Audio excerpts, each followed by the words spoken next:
here's Brody Brazil.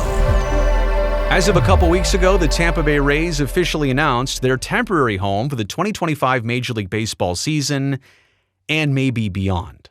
It's in Tampa. It's Steinbrenner Field, which is the spring training home of the New York Yankees. That's right, the Rays will be paying their division rivals $15 million a year just to rent out this venue and play Major League games there for the regular season starting in 2025.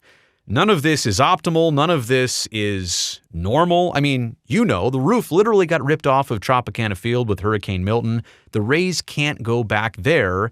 And as of this moment, there's no immediate plan or funding to fix Tropicana Field and have the Rays ever play a baseball game there again. There's also some huge roadblocks in Pinellas County with the Rays and their new stadium plans. They were supposed to break ground right around the corner in January of 2025.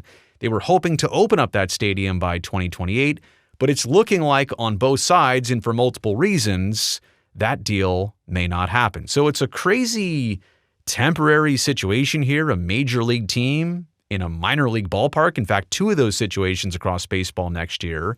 But it also brings a crazy schedule change because of it. Multiple schedule changes here. Major League Baseball announced this, and at first, it seemed kind of innocent. All right, the Rays are going to swap a series with the Angels. They're going to move the California games to Florida and the Florida games to California. Same thing with the Twins. The Minnesota games to Florida, the Florida games to Minnesota. So the Florida games will be in April against the Angels, and the California games will be in August. They want to get the games out of Florida in the month of August. Same thing later in the summer. They want to have the Rays play the Twins in May in Florida and want to have them play up in Minnesota in July because of how much it rains in Florida in the month of July. But that leads to the bigger picture and what actually is going to happen with the Rays schedule in 2025.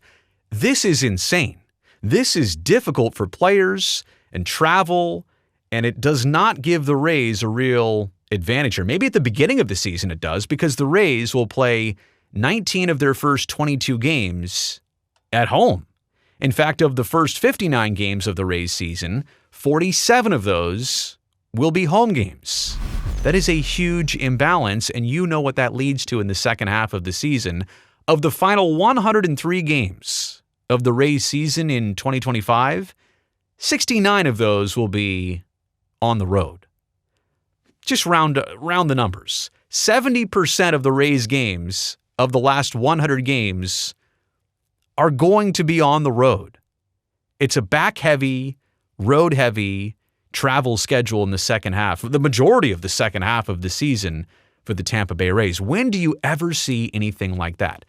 Which means the Rays will only have a single 3-game trip to Texas. It's just 3 games, 1 road trip, 1 flight to Texas from March 27th when their season starts to basically a month later, April 21st.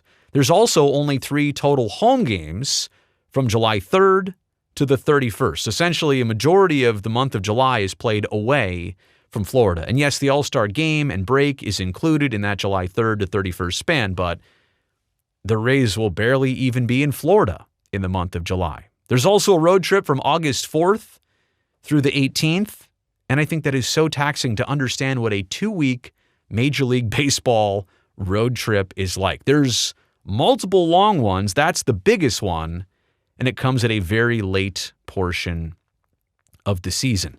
The reason why baseball had to do this, I don't think they wanted to do this.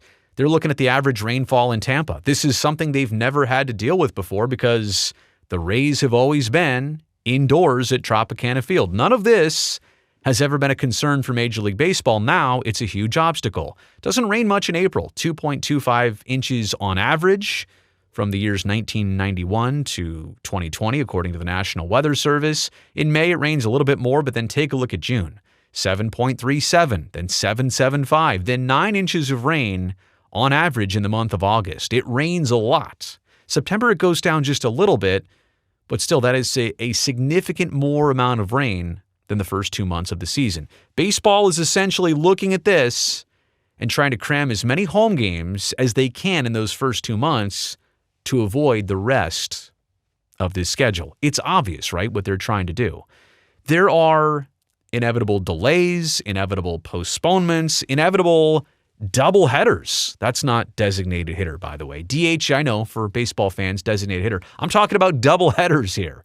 The Tampa Tarpons, they are the regular occupants of Steinbrenner Field. They are the Yankees single-A affiliate down in Tampa. They averaged 6.5 postponed games per season during the last 10 years, according to the Tampa Bay Times. They went back, they did the research, they did the math. About 6.5 times per year, a game has to be stopped, not played, postponed, turned into a doubleheader. It has to be some kind of inconvenient situation almost 7 times a year on average. It could be fewer than that. It could be a lot more than that, especially with the way that our climate is trending in 2025 and beyond. The 2024 Tarpons had, appropriately, 6 home postponed games last season, 4 suspended games they just never finished, and then 2 outright cancellations. Major League Baseball can't do this. Minor league teams, they can do this. Major League Baseball has too much at stake, too much in terms of the records and the results and the outcome. They are banking on every team playing 162. It's a rarity that not every team does. They cannot afford for this to happen. They'll have to find ways to make up games. They'll put teams in inconvenient situations. This could get real messy real fast. Baseball's trying to do what they can to avoid this, but it's almost inevitable. Here are my takeaways.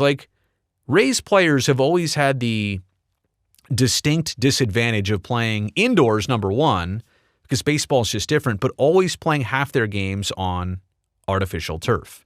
It's hard on knees and hips and joints, and a lot of players, they just, as they have realized in recent years, they just don't want to put themselves through that if they don't have to. So being a Tampa Bay Ray or any team that plays all of its baseball games indoors at home, that has never been an attractive option. And it's still, even if they get around the rain situation here, it's still going to be hot and sticky and humid for a lot of day games. In fact, even some night games. The Rays have never played home games outdoors before. In Tampa, in the Tampa Bay region, in St. Pete, there's always been an air-conditioned situation and a roof over Tropicana Field. So they are braving the elements for the very first time in Tampa Bay. You almost have to prepare for rainouts and delays and doubleheaders. And that's just the Rays. They'll go through it a lot. How about all the other teams? What if it's an interleague situation or a team like Seattle that may not come out to Tampa a bunch? Well, when are they going to come back? If it's the last day and last game of the series and it's set to be a rainout, when will they ever go back and make up that game? How will the Mariners come back? How will that situation happen? You see what I'm getting at here? At this point, in the middle of the baseball offseason, you'll think, oh, they'll figure that out. But there's nothing going to change from now till then, and it's still a hard thing to make right if things like this actually happen. And let me get to the last point here. Knowing all of this, knowing that you're playing in a minor league stadium, even if it is the Yankees' spring training home, which should be nicer than the rest. Now you're outdoors. Now you're playing in Tampa. This has never been done before. You might have to play a bunch of doubleheaders.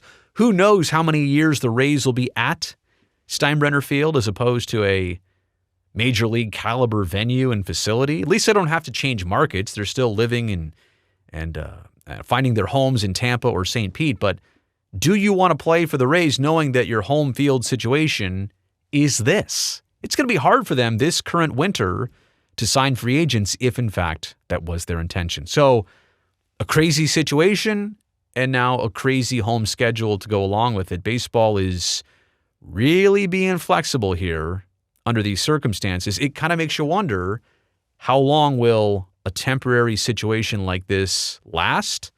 How long will it be sustainable for? You've made it here to the end of this video. I really appreciate that. Thumbs up down below. Greatly helps me in this video and this channel. And before it ends, do me also one more quick favor. Go down there and make sure you're already subscribed to my channel so I can definitely see you back here next time.